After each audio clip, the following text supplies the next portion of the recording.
만남에 대한 말씀을 드리고 있습니다. 예수님을 만나면 절망이 소망으로 바뀝니다. 나쁜 만남이 있어요. 그런 나쁜 만남은 우리를 절망케 하는 만남들이고 우리 인생을 파괴시킵니다.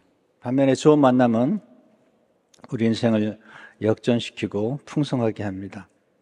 그래서 나쁜 만남을 경계하고 좋은 만남을 붙잡는 것이 지혜입니다. 그러기 위해서는 분별력이 필요한 것입니다.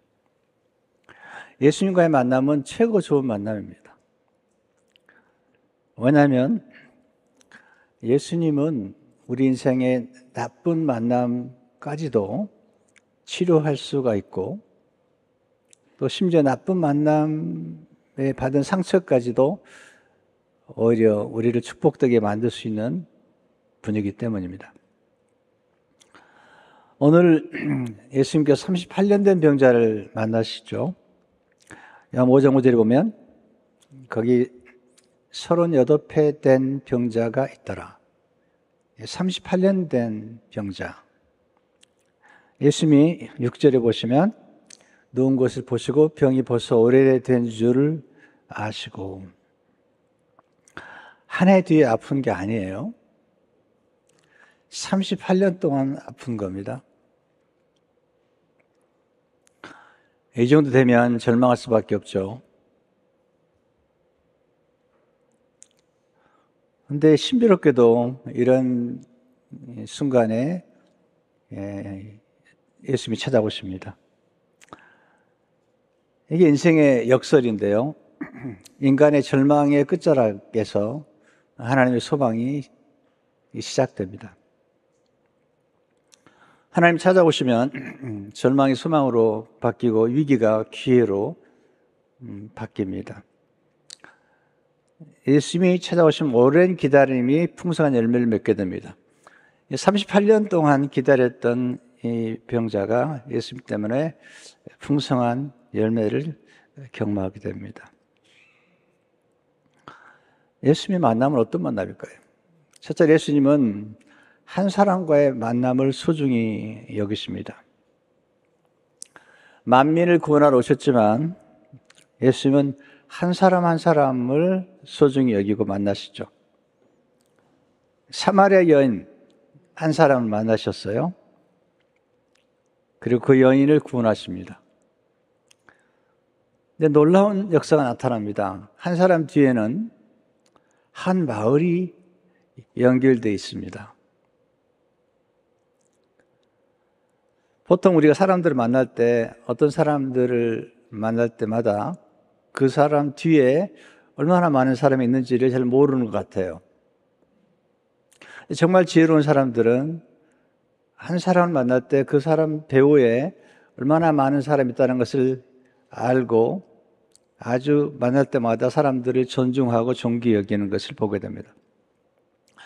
한 사람 뒤에는 보통 120명에서 250명이 연결되어 있습니다. 내가 한 사람을 만나면 사실 120명 또는 250명을 만나는 거죠. 거기다 6사람만 거치면 대부분이 아는 분들을 만나게 됩니다. 한 사람은 연대성을 가지고 있습니다. 연대성이란 여러 사람의 요소가 서로 연결되어 있는 관계나 상태를 의미합니다. 성경은 특별히 연대성을 아주 강조하죠. 한 사람 아담 때문에 인류가 사망에 이르렀다. 한 분 예수님 때문에 그를 믿는 모든 사람들이 구원에 이르게 됐다. 로마서 5장 17절을 보게 되면 한 사람의 범죄로 말미암아 사망이 그 한 사람을 통하여 왕노릇하신즉, 한 사람이죠. 또 은혜와 의의 선물을 넘치게 받는 자들은 한 분이죠. 예수 그리스도를 통하여 생명 안에서 왕노릇하리로다.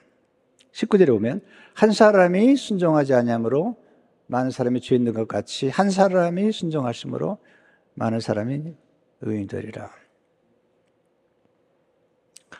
예수님은 한 영혼을 천하보다 귀하게 여기십니다. 마태복음 16장 20절에 보게 되면 사람이 만일 온 천하를 얻고도 제 목숨을 잃으면 무엇이 유익하리요? 사람이 무엇을 주고 제 목숨과 바꾸겠느냐. 예수님처럼 인간을 존귀 여기고 사람의 가치를 높이 평가한 분이 없잖아요. 천하하고도 비교할 수 없는 거예요.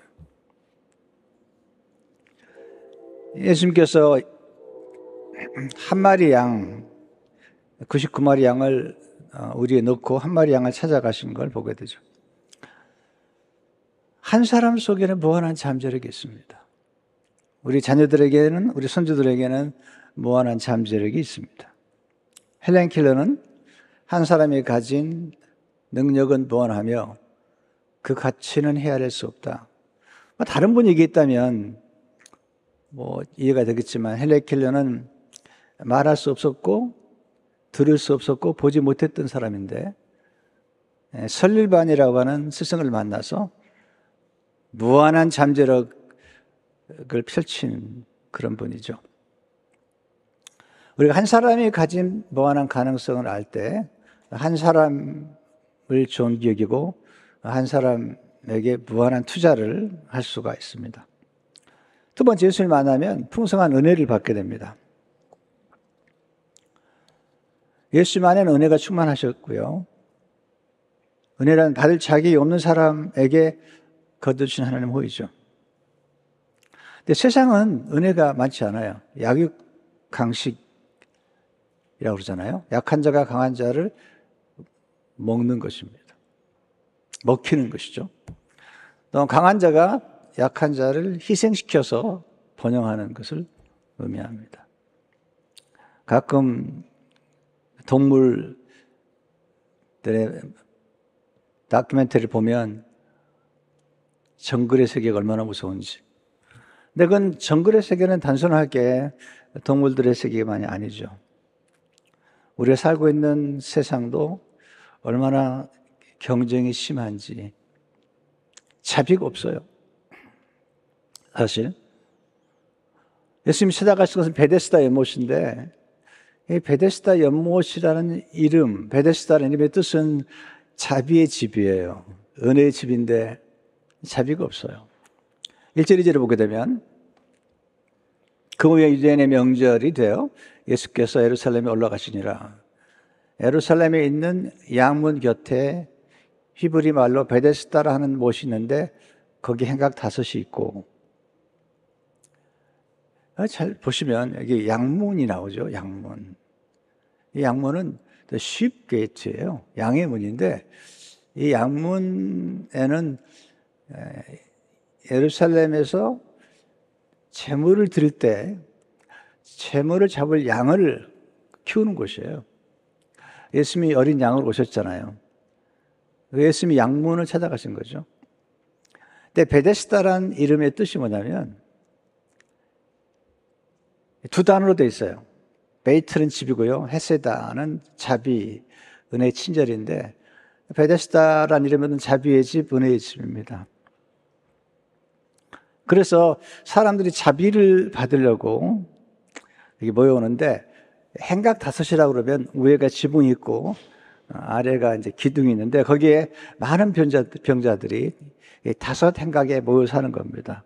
그 이유는 뭐냐면 천사가 가끔 내려와서 물을 동하게 하면 먼저 들어가는 사람이 어떤 병에 걸렸더니 낫는 겁니다. 3절 4절을 보시면 그 안에 많은 병자, 맹인, 다리 저는 사람, 혈기 마른 사람들이 누워 물의 움직임을 기다리니 이는 천사가 가끔 못에 내려와 물을 움직이게 하는데 움직인 후에 먼저 들어가는 자는 어떤 병에 걸렸든지 낫게 되미르라.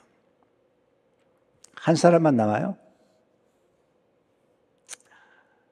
네, 여러분, 이 은혜의 집이 아닙니다. 이건 굉장한 경쟁이에요. 병자들이 모여가지고 서로를 불쌍히 여기고 서로를 돌봐주는 게 아니라 지금 누가 먼저 들어가냐? 누가 눈치가 빠른가? 누가 빨리 물이 동하는 걸 보는가? 물이 동할 때 빠른 속도로 먼저 들어가면 되니까 무한 경쟁이죠.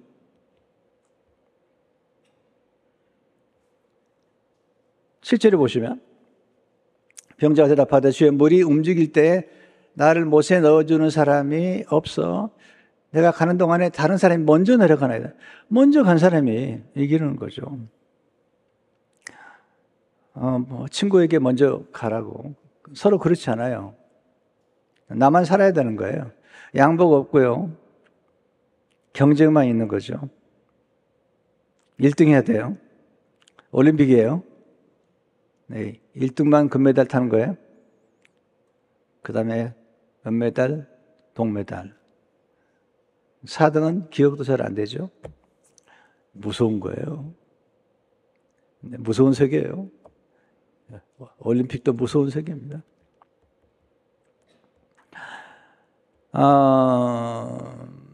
어떤 사람이 나와서 가면 막 박수해 주더랬는데 박수 안 해요.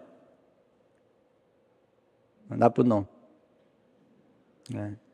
자기만 살려고 약삭빠르게 들어간 놈. 이렇게 생각하는 거죠. 이게 우리가 살고 있는 현장이에요. 제가 신학대학에 들어갔는데 학점을 주는 제도가 너무 살벌해요. 10%만 A를 줘요. 그 다음에 20% B 주고 나머지는 C, D 이렇게 씁니다. 신학대학에는 은혜가 많이 자랐는데 이 무한한 경쟁 속에 살아가야 되는 거예요. 이게 심각한 거예요. 요즘 목회자들이 담임 목사 자리가 하나 나면 이력서가 100장이 들어가요. 100대 1이에요. 다 기도해요. 금식하며 기도해요. 근데 한 명밖에 안 되는 거예요. 그래서 요즘은 담임 목사가 되는 걸 별 따는 게 아니라 별을 붙인다는 거예요. 그만큼 어렵고 힘든 세상에 살고 있습니다.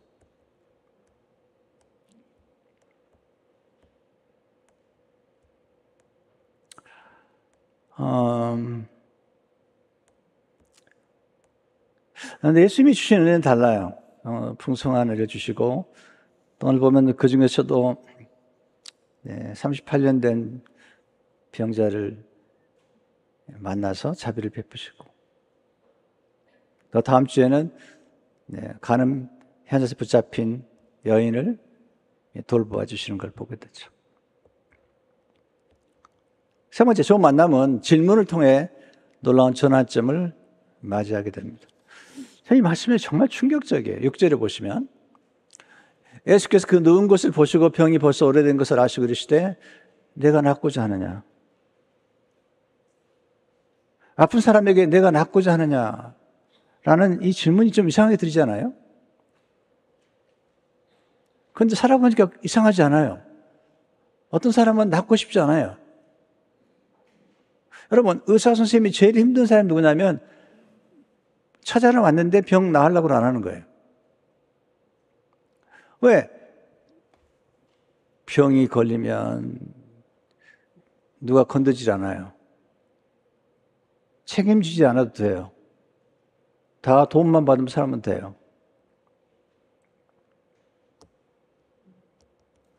어떤 사람들은 일부러 아파버려요. 우리도 가끔 그러잖아요. 학교 갈 때 시험 치는 날 그냥 힘드니까 아파버려요. 그리고 어릴 적에 이렇게 아프면 누가 이렇게 뭐 간식 사다 주더라고요. 그러니까 그거 보고 나도 좀 아프면 좋겠다. 이런 생각을 우리 하거든요. 여러분, 감옥에 있는 분들이 감옥에서 풀려나기 원할까요? 풀려나지 않기를 원할까요? 풀려나기를 원치 않는 분들이 꽤 있어요. 그리고 거듭 감옥에 들어가고 또 들어갈 길을 원해요. 일본에는 지금 이제 최고령 사회잖아요. 우리나라가 내년에 초고령 사회로 완전히 들어가는데 나이 든 어른들이 오래 살아서 고독사를 많이 하게 되죠. 그래서 이제 연금을 자꾸 이제 늦추는 거예요. 근데 일본에 너무 외로우니까요. 일본 사람들은 좀 이제 뭐 가족도 잘 안 찾아오고 그러니까 너무 외로우니까 감옥에 들어가기로 해요. 그냥 감옥에 들어가면 외롭지 않고 밥도 해주고 또 친구도 있고. 근데 감옥에 들어가고 싶은데 안 넣어주는 거예요. 그래서 일부러 도둑질을 해요. 그래가지고 감옥에 들어가는 거예요.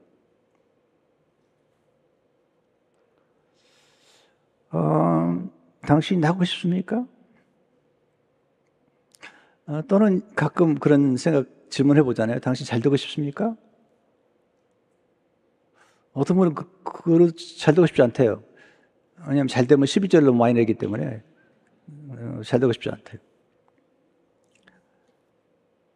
또 도와달라는 사람이 너무 많아가지고 싫대요. 제가 뭐 영화를 그렇게 즐겨보는 편은 아닌데 제가 본 영화 가운데 가장 충격적으로 늘 남아있는 영화 중 하나가 쇼생크 탈출이라는 영화입니다. 쇼생크 탈출. 혹시 보셨어요? 안 보셨어요? 네. 감옥에서 이루어지는데 배우들이 아주 대단히 연기를 잘해요. 감옥 안에서 한 사람이 진짜 억울하게 들어갔는데 거기서 놀라운 일을 일으켜요. 도서관을 만들어요. 감옥에다가. 도서관을 만들고 음악을 틀어요. 음악을. 거기서 우정이 있고. 근데 제가 가장 고통스럽게 봤던 장면은 뭐냐면 한 이제 어른이 노인이죠. 거기서 거의 뭐 오랜 세월 동안을 감옥에 보낸 거죠. 그래서 이제 모든 형기를 마치고 감옥을 떠나는데 너무 힘들어하는 거예요. 감옥을 떠나는 게 왜냐면 감옥 안에서 너무 잘 지냈던 거야.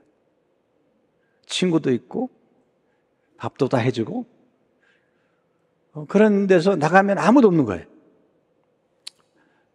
근데 나오죠. 나오니까 사는 게 너무 힘든 거예요. 왜냐하면 돈을 벌어야 되잖아요. 그래서 이제 마켓에서 일을 해요. 집에 들어오면 아무도 없어요. 너무 외로워서, 너무 사는 게 힘들어서 나중에 자살을 합니다. 목매달아 자살하는데, 그 보면서 생각한 게 뭐냐면, 산다는 것은 힘든 일이다. 지금 감옥에 들어가 사는 분들 한 사람 때문에 1년에 나라에서 쓰는 돈이 엄청 많습니다. 엄청 많아요.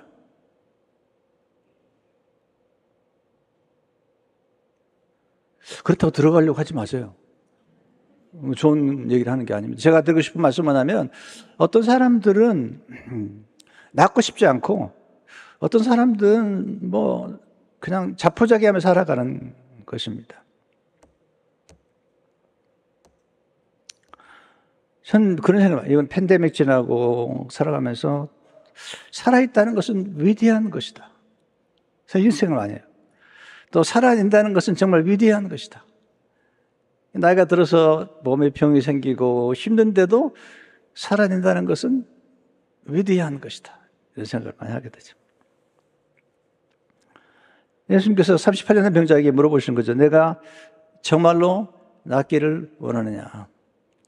내가 나으면 일도 하고 책임도 지고 가족도 돌아보고 사회에 기여도 하고 그럴 수 있겠느냐. 대답을 해요. 직접 대답하지 못하고 우회해서 대답하는데 7절이죠.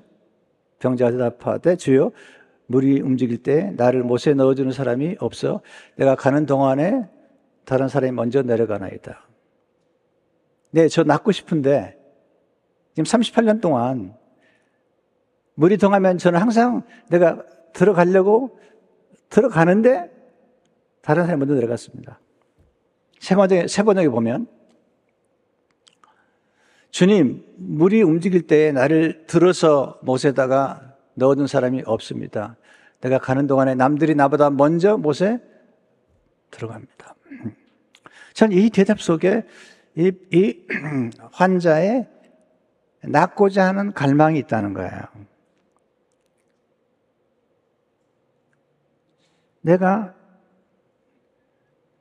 가는 동안, 그러니까 38년 동안 계속 노력한 거예요. 이게 중요하다는 거예요. 예수님께서 38년 병자가 낫고 싶구나. 예수님은 질문을 통해서 우리 안에 숨어있는 소원을 불러일으키신 거죠. 예수님 질문을 통해서 우리 안에 숨어있는 작은 겨자씨만한 믿음을 불러일으키는 것입니다. 저는 많은 목회자를 만나고 선교사를 만나고 또 많은 분들을 만나는데 가장 어려운 사람이 누구냐면 도움받기를 원치 않은 사람, 소원이 없는 사람, 갈망이 없는 사람들, 냉소적이에요. 소용없어. 뭐 열심히 하면 뭐예요? 책 읽으면 뭐예요? 자기 개발서 읽으면 뭐예요? 이렇게 냉소적인 분들이 정말 힘들어요. 낫기를 원치 않는 사람, 자기가 성장하기를 원치 않는 사람. 얼마 전에 우리 목회자 한 분하고 가다가 목사님, 저 목회자로 성공하고 싶어요. 내가 뭐라는 줄 아세요? 진짜요? 진짜요? 물론 목회자로 성공한다는 게 참 모순이 되는 게 많아요. 세상의 성공과 다르기 때문에. 그렇긴 하지만 에레미야서 보게 되면 목회자에게도 형통이 있다고 얘기하고 있잖아요.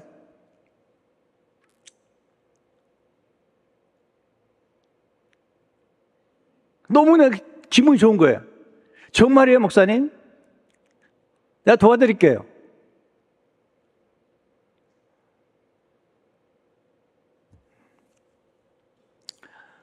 제가 부족하지만 저만큼은 최소한도 저보다 더 잘 될 수 있도록 안내할 수 있어요. 왜냐하면 너무 기쁜 거예요. 잘해보고 싶어 하니까. 목회자로서 잘해보고 싶어 하는 거, 뭐 배우고 싶어 하는 거, 이거 얼마나 중요한지 모르거든요.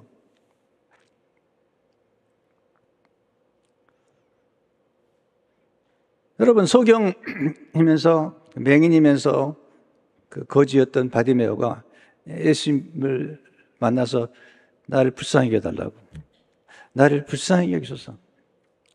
소리 지르니까 제자들이 보내죠. 더 크게 소리 지르죠. 그때 예수님이 놀랍게 질문해요. 내가 무엇을 하여 주기를 원하느냐. 오늘 하나님께서 여러분에게 이렇게 질문하시면 뭐라고 그랬어요? 내가 무엇을 하여 주기를 원하느냐. 51절, 맹인이 이르되 선생님이여 보기를 원하나이다. 보기를 원합니다. 여러분, 굉장한 믿음인 거예요. 태어나가지고 한 번도 보지 못한 사람이 보기를 원한대요. 놀라운 믿음이에요. 놀라운 갈망이죠. 누가 그런 생각을 해요? 주님 너무 감동을 받으셨어요. 마가복음 10장 52절에 보면 예수께서 이르시되 가라 내 믿음이 너를 구원하였느니라 하시니 그가 곧 보게 돼요. 예수를 길에서 따르니라. 그가 처음 봤어요. 보자마자 예수님을 본 거예요. 우린 좋은 눈을 가지고도 너무나 나쁜 걸 많이 보잖아요. 이 사람은 눈을 뜨자마자 모든 만물을 만드신 하나님, 예수를 보고 그를 따라간 것입니다. 하나님 우리의 소원을 따라 역사하십니다. 하나님 우리의 믿음을 따라 역사하세요. 우리의 입술의 말을 따라 역사하세요. 이 말이 정말 중요한 것 같아요. 언어 속에 우리의 믿음이 담겨 있고 우리의 소원이 담겨 있고 우리의 갈망이 담겨 있죠.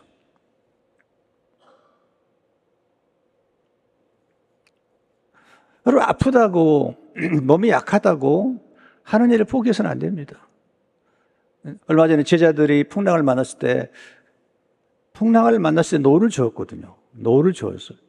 풍랑을 만나도 노를 저어야죠. 사도 바울이 아팠어요? 바울이 아프다고 해서 설교를 멈추지 않았거든요. 그 아팠어요. 그렇지만 그는 계속 복음을 증거했던 거죠. 그리고 고백하죠. 내가 약할 때 그리스도의 능력이 강하게 만다는 거죠. 핑계대지 않았습니다. 연약하다는 핑계를 대서 내게 주어진 사명을 실행하지 않는 건 안 되는 거죠. 어제가 참 제가 존경하는 하영재 목사님 추모 예배 드린 날이죠. 벌써 세월이 많이 흘렀습니다. 제가 참 존경하는 분이죠.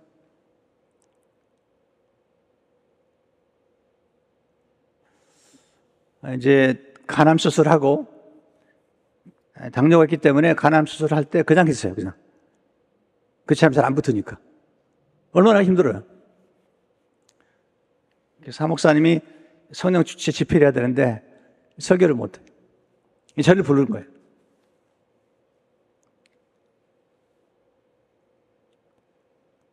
근데 제가 놀라운 걸 경험했어요. 설교를 못 하시더라도 사람을 만나요. 교회를 움직여야 되니까. CGN TV를 해야 되니까. 그래서 방에서 누워서 사람들을 만나요. 나중에는 앉아서 설교를 해요. 누가 하영재 목사는 환자라고 그래요.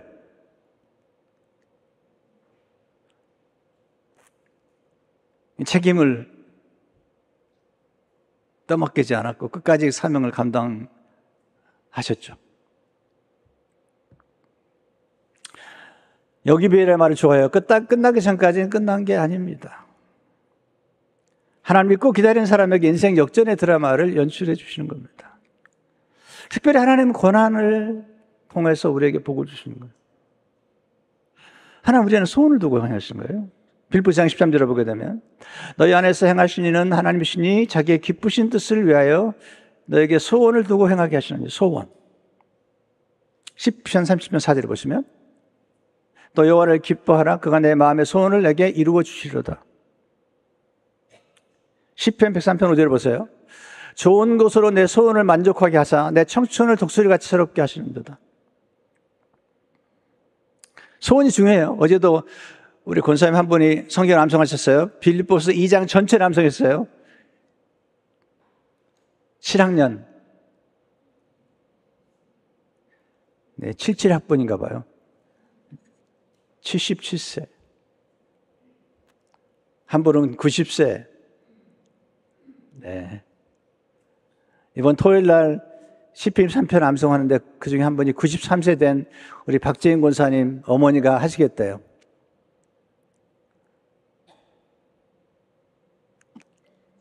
나이 핑계하지 마세요. 80? 여러분 80 됐다고 그러시면 김영수 교수님이 들으시고 그래요. 그때 참 좋았다. 지금 105세 된 김영수 교수님 들으시면 야 그때 참 좋았다. 그렇게 말씀하세요. 우린 도전을 받아야 돼요. 나의 핑계도 할 수 없어요. 지금은요. 뭐 재수 없으면 뭐 100세라고 그러는데 뭐 대부분이 재수 없을 것 같아요. 앞으로는 대부분이 재수 없을 것 같아요. 얼마나 의학이 발달했는지 몰라요.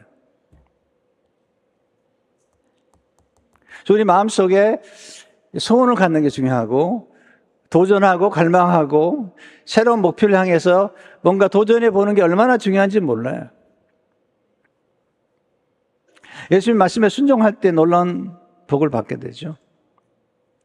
예수님 말씀하세요. 8절에 내 자리를 들고 걸어가라. 와, 38년 됐는데